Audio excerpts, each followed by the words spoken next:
Esta semana el presidente Danilo Medina promulgó una reforma a la Ley de Seguridad Social que, entre algunos de los cambios que introduce, es una modificación radical a todo el sistema de comisiones que cobraban las AFPs por la administración de los fondos de pensiones que son nutridos con aporte de las empresas y los trabajadores mes por mes. República Dominicana era de los pocos países ya del mundo que tenía un sistema híbrido de comisiones donde había una comisión de 0.5% sobre el salario del trabajador, sobre el aporte, y en consecuencia eso iba a una cuenta para nutrir los ingresos de la administradora de fondos de pensiones.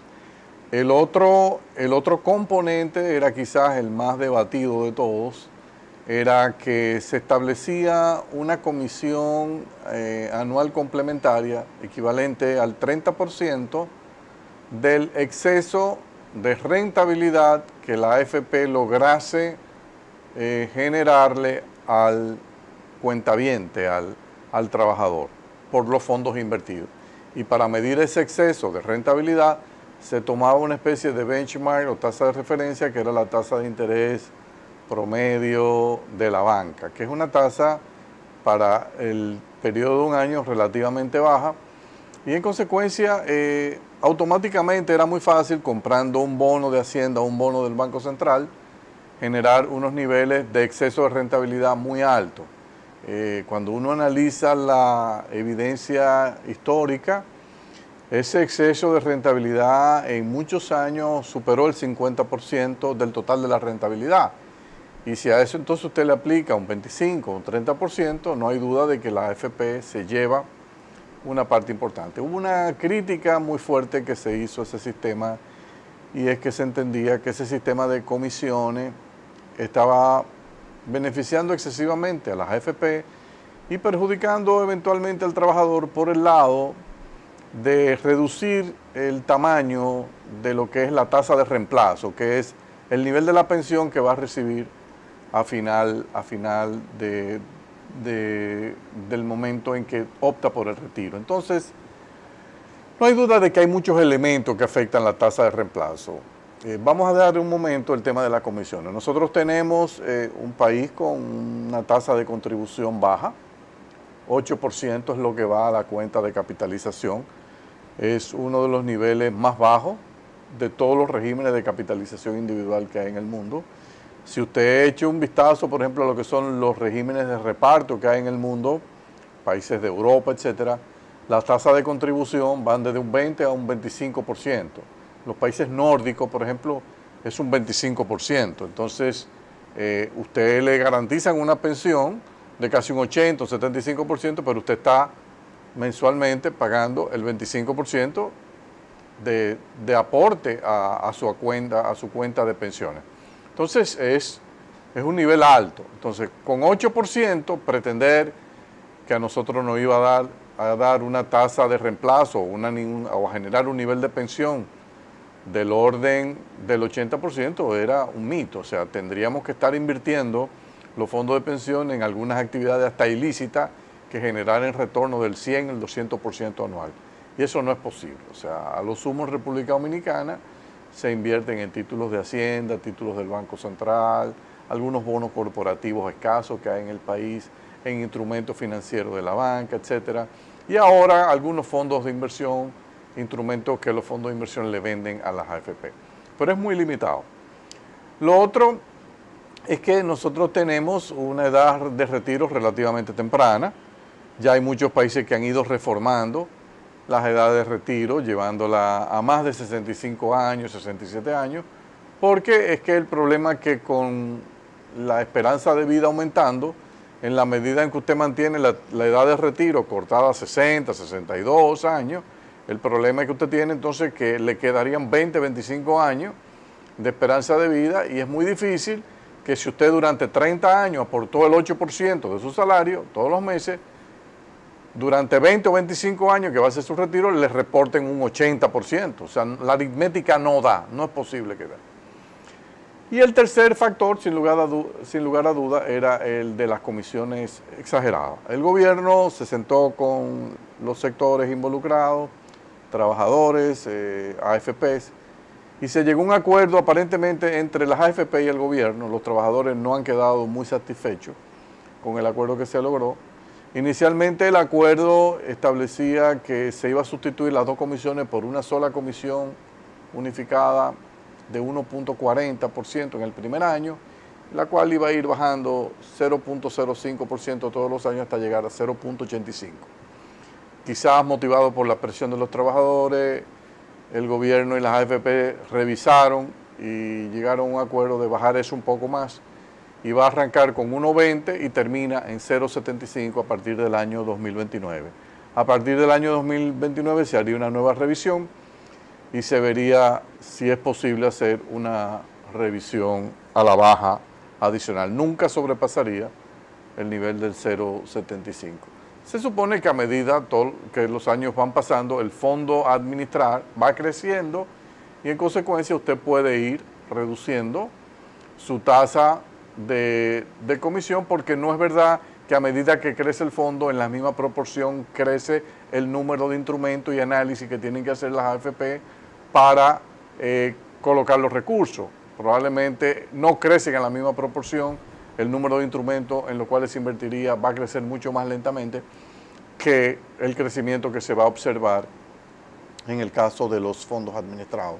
Y en consecuencia hay unas economías de escalas ahí que justificarían que la tasa de comisión vaya bajando. Andy, una pregunta. ¿Ese 1.2 va a aplicar sobre el balance promedio que se va capitalizando cada vez que hay una buena rentabilidad? O sea, eso no le quita el incentivo a las AFP claro, a que haya rentabilidad. Mientras más aumente, ahí está pendiente todavía el issue que no está resuelto de si se va a seguir permitiendo que las ganancias de capital, que las ganancias de capital no realizadas debido al mark to market en inversiones en títulos de valor del Estado Dominicano o de empresas privadas te inflen artificialmente los rendimientos, y al inflarte los rendimientos te inflan el balance, y al inflarte el balance entonces tú terminas. Ese es un tema que yo creo que la Superintendencia de Pensiones no le ha puesto suficiente atención. Ese es un tema que está pendiente en la reforma, de si vamos a seguir con esto del mark to market cuando no son beneficios que se están realizando. Uno aceptaría que si usted vende el bono y lo vendió a un sobreprecio y lo realiza, perfecto, ahí usted cobra. Claro. Pero muchos de estos bonos se han comprado para ser cobrados a vencimiento, entonces no está claro la lógica de tener el mark to market para la valoración. Pero lo interesante es que si el mark to market penaliza, entonces también va a penalizar el balance. Ah, sí. Y ese 1.2... Si en un momento en que la tasa de interés se disparen aquí, los precios de los bonos bajan, y en ese caso tú le tumbas a la gente el balance. Pero óyeme una cosa, también hay que analizar un cuentaviente que vea que tenía $1 millón de pesos en su cuenta de pensiones y el año siguiente le dicen, no, son 925,000. ¿Tú sabes lo que va a decir? Me robaron 75,000 pesos. Claro. No, es que el año pasado te valoramos los bonos a 115, el Banco Central subió la tasa de interés, el bono que estaba en 115 ahora está en 92, eso quiere decir que yo te tuve que poner... Eso le introduce una volatilidad y una falta de transparencia peligrosa al sistema de capitalización individual, que yo creo que es un tema que amerita que se analice, porque así como en un año puede haber la ilusión, la burbuja de que, oye, qué lindo, me gané un dineral, mira, tenía 1 millón, ahora tengo 1.200.000. No, ve más lento. Lo que pasa es que te inflaron el precio del bono en tu contabilidad. Pero ese precio del bono, cuando se vende o cuando se realice, es a valor par que se va a vender. Pero mira algo que es importante saber, ¿verdad? Regularmente, cuando tú tienes una entidad que te administra un portafolio de inversiones, es una buena práctica saber, como bien tú dices, que como regularmente son renta fija, eso quiere decir que una tasa de interés fija, cuando las tasas del mercado cambian, eso que tú tienes en la mano, que no ha cambiado su tasa, si la tasa de interés del mercado cae, tú tienes oro en la mano, si la tasa de interés del mercado sube, entonces tú tienes menos. ¿Qué sucede? Si tú tuvieses problemas de liquidez, eso quiere decir que en cualquier momento tú te ves en la necesidad porque no tienen mucha liquidez, de vender eso para resolver alguna situación, entonces es muy válido ir siempre viendo la tasa que tú tienes fija versus la del mercado, porque en cualquier momento, si tú no tienes liquidez en la mano y necesitas resolver, vas a tener que salir a vender eso al precio que sea, que no es el caso de las AFP, porque el caso de las AFP regularmente no tienen ese problema de liquidez, sobre todo en el nivel de madurez que hoy en día tiene, y además que con el conocimiento de los afiliados que tienen, el nivel de planificación de sus pensiones es bastante bueno. Entonces, es una muy buena práctica tú tener eso como una medición de riesgo. Sin embargo, y tú tenerlo también para ver cuáles son muy buenas y realizan ganancias. Y dicen, no, pero en este momento yo realicé esta ganancia. Tengo que realizarla. Y entonces a ellas, y eso hace que va a subir el monto que entra y entonces ellas van a ganar. A eso, Andy, vamos, porque es bueno como verlo así, como tú bien decías, hoy en día se aporta el 9.97% del salario, el 10%, sí, del cual 7.10 lo aporta el empleador y 2.87 lo aporta el empleado. De ese 10 o 9.97, el 8% va a la cuenta. El 1 va al seguro de vida del afiliado. Claro. Hay un seguro que se está pagando que es de vida, que si usted tiene un accidente o algo, su familia queda cubierta, usted tiene una pensión anticipada. También tiene el Fondo de Seguridad Social, claro, que es 0.4, va a un fondo que se utiliza para gente, bueno, de lo que se llama seguridad social o para otros, que no es el mismo que aporta. Un 0.5, que hasta ahora iba a la AFP, y un 0.07. Pero el 0.5 yo creo que sale del 8, ¿o no? No, es del 9.97. Por eso es que va 8 a la cuenta, y luego el 2.9, el 0.4, el 0.5 es la comisión el administrativa. 0. Es la comisión sobre el ingreso. Sí, y el 0.07 va a la CIPEN. A la CIPEN. Ok. De cara, porque te quiero decir otra cosa que introduce la ley, además cuando el seguro de salud pasa más o menos lo mismo, ¿verdad? Sí, en el seguro de salud también se distribuye. Tú pagas un 10.13, sin embargo, 9.53 va a tu seguro de salud, aunque el cápita es fijo, ¿verdad? Eso ya es otro 500. 0.1 va a las estancias infantiles, 0.43 va a subsidios y 0.07 va a la administración de la Superintendencia de Salud. ¿Okay? Si tú te das cuenta, lo que aporta el trabajador no solamente va a sus cuentas o a su beneficio, sino que tiene un componente de solidaridad. El sistema se creó con ese componente de solidaridad, de ayudar a otros, y va también a un componente de estancias y va a la operación de la superintendencia. Sin embargo, algo que cambia la ley, es interesante, Andy, lo que va a subir ahora, tú dices, mira, ahora el 8 va a subir, sí, va a subir de 0.8, de 8% a 8.4%. ¿Por qué? Porque esta ley ha dado un paso importante. Esta ley, ahora, en vez de sacarle 0.5, se le va ese 0.5, pero le quita 0.1 para dárselo a la administración de lo que se llama la Tesorería de la Seguridad Social.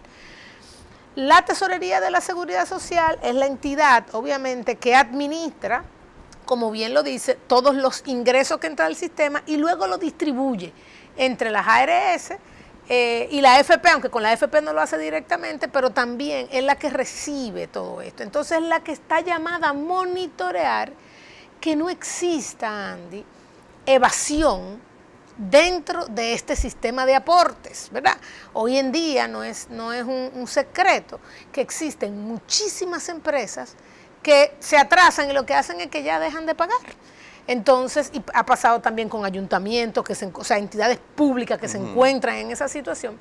Y la ley hace dos cosas. Uno, da una especie de amnistía, le quita todos los recargos. O sea, había, para que tú entiendas, una deuda con la seguridad social del sector público-privado de casi 100.000 millones de pesos. Pero de eso, 88, 89 eran recargos e intereses. La ley borra estos recargos e intereses, deja lo que es y establece un proceso para que todas esas empresas vayan a la Tesorería de la Seguridad Social y se pongan al día, ya sea con un plan de pago o ya sea con un pago inmediato. Pero todos los recargos y mora, que es lo que la gente le salía corriendo, era mucho más de recargo y mora, primero lo quita y le dice, ven.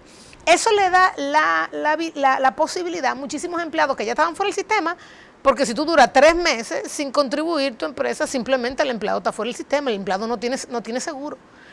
Y entonces eso hace que las empresas se puedan regularizar y puedan todas estas personas entrar de nuevo, no solamente a tener acceso a salud, sino a poder cotizar nuevamente en el sistema de pensiones.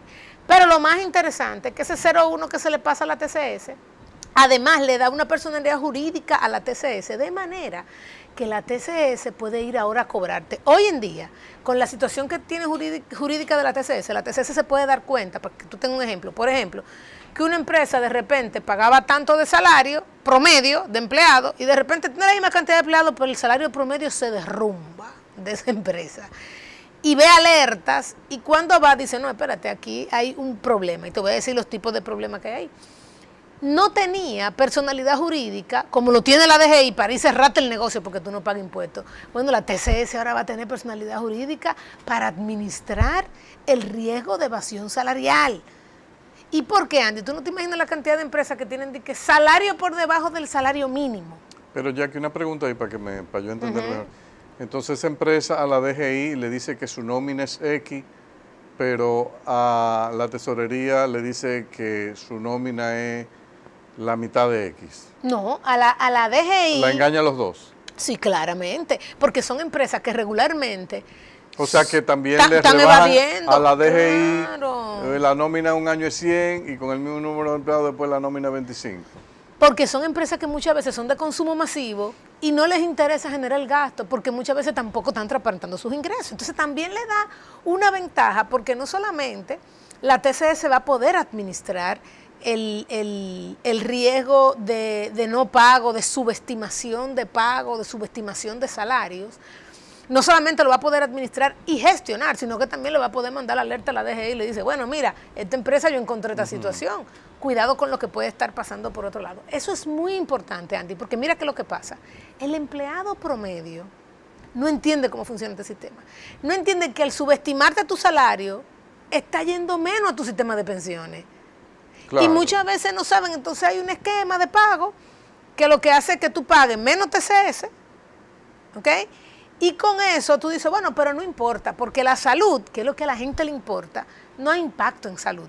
¿Sabes por qué no hay impacto en salud? Porque es una cápita que se le pasa, es fijo por afiliado. Si yo tengo 10 hijos, bueno, yo le cuesto mal sistema, pero yo sigo aportando lo mismo. Con lo cual, lo que le venden muchas veces, no, mira, pero yo te voy a quitar menos de tu salario, pero no importa, porque tus hijos van a seguir cubiertos. Sí. Pero no ven la parte de la pensión. De las pensiones. Que entonces, obviamente, están poniendo menos en el sistema de pensiones. Entonces, fortalece a esta entidad, porque hoy en día la DGI encuentra una empresa que está cometiendo evasión y le entra y se da cuenta, la somete, pero no la somete por los temas de no pago de la TCS. No, porque no puede entrar en ese ámbito. Exactamente. ¿No? Ahora la TCS va a tener esa personalidad y eso es importantísimo porque dando un paso más. Lo ideal es cruzar TCS con DGI. Claro. O sea, lo ideal sería que trabajen unidos para velar, porque, oye, parte de los problemas que enfrenta la seguridad social en República Dominicana es cómo ir reduciendo el ámbito de operación de la informalidad. Así mismo. Eso que tú dices, empresas que le pagan a sus empleados una parte por la vía formal, un cheque, y la otra parte o en efectivo o con otros instrumentos raros o otro mecanismo de pago. No, y hasta le pueden pagar, pero dicen, no, es que esto es un bono. No, porque acuérdate que es sobre el salario. O yo mismo, no, déjame no ponerme el salario que es. Sí. Y hay, y a veces como tú dices, reportan quizá empresas que tienen exenciones, reportan salarios que están real y efectivamente por debajo. Se dan muchísimas cosas, Andy, pero lo más importante es que ahora esta entidad va a tener personalidad jurídica y con esa personalidad jurídica entonces va a poder ejercer las gestiones de cobro. Y estamos hablando, Andy, que el otro todavía más grande, y aquí está muy claro, es que estamos hablando de unos 34,000 empleadores, en su mayoría pequeña y mediana empresas, que se van a poder regularizar. Porque llega un momento en que los intereses y los recargos, tú dices, oye, solté. Sí. Si un empleado se me va, que me demanda y yo resuelvo eso. Claro. Entonces, claramente, Andy, eso es muy importante. Estamos hablando de más de 150,000 trabajadores que van a tener la oportunidad de regularizarse, de tener su seguro de salud al día, pero además de todo, de poder comenzar a aportar a su sistema de pensiones. Sí. Y yo creo que eso también es un punto importante en esta ley. Hay un punto aquí, es si la modificación del sistema de comisiones mejora o no la tasa de reemplazo. El gobierno ha dicho que según las simulaciones que ellos han hecho, las AFP en un periodo de 10 años recibirían mucho menos recursos de ingresos de comisiones que lo que hubiesen recibido si se mantenían con el sistema anterior. Nosotros hicimos unas simulaciones para el caso de un trabajador que cotiza durante 30 años consecutivos sin fallar, bajo un incremento salarial bianual, con una rentabilidad más o menos estándar a lo que... Y efectivamente nos da que hay un aumento en la tasa de reemplazo, que sería el nivel de pensiones que va de 10 a 11 puntos. O sea, es una mejora. O sea, si antes iba a recibir quizás un 33, ahora va a recibir un 44. Uno que iba a recibir un 40, ahora recibe un 51. Hay una mejora en la tasa. Importante. Es importante, pero no es todo lo que uno aspiraría. Claro. Ya, si en un futuro hay una nueva reforma que reduzca más las comisiones, eso daría ya, pero ya el cambio ahí va a ser más marginal. Lo otro es ir pensando en cómo ese 8, que va a la cuenta de capitalización, nosotros nos movemos a como están pensando los chilenos. Ya los chilenos van a llevar eso a 16. Porque se han dado cuenta de que tú no le puedes pedir al sistema de capitalización lo que no te puede dar. Entonces, claro, llevarlo eso al 16, hay que ver si la sociedad dominicana, los trabajadores, las empresas dominicanas están realmente preparados para eso. Si no, van a tener que aceptar que el sistema de pensiones dominicano no va a dar esas tasas de pensiones que dan los sistemas de pay as you go, de reparto de Europa, del estado de bienestar. Eso no va a ser posible porque con contribuciones del 8% no hay forma de que eso dé. A menos que llevemos la edad de retiro a los 75 años, que eso sería también un absurdo. Vamos a una pausa.